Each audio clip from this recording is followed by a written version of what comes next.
welcome to Too Old and Too Slow. It's a couple of weeks after the last race at Snetterton, and I thought I would give you a little insight into post-race maintenance. I was on track for about 2 hours in total time, and I reckon my total maintenance will be in the region of probably about 20 hours. It's like a fighter jet, isn't it?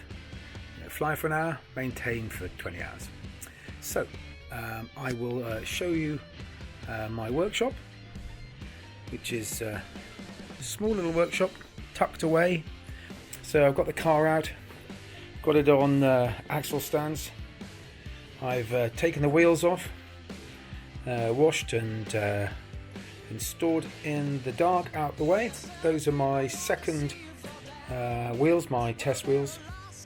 And looking at the maintenance. I was picked up for not having 3 nozzles on the car for the fire suppression system.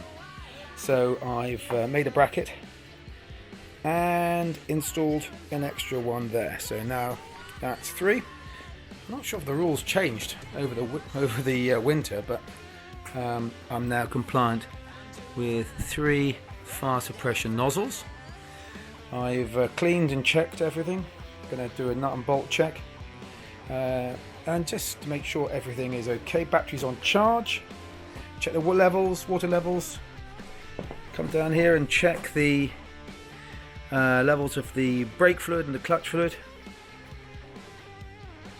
So it's not all driving around the track. Another issue I found is this bracket here, which supports the anti-roll bar. That is worn and needs to be replaced. Luckily, I've got some bar here which I can drill and use, so I'll be doing that in the next few weeks. Also, these bushings are a little bit rusty, and I'll give those a bit of a spray up, clean them, wire brush them and spray them. I'm lucky I've got a nice big workshop.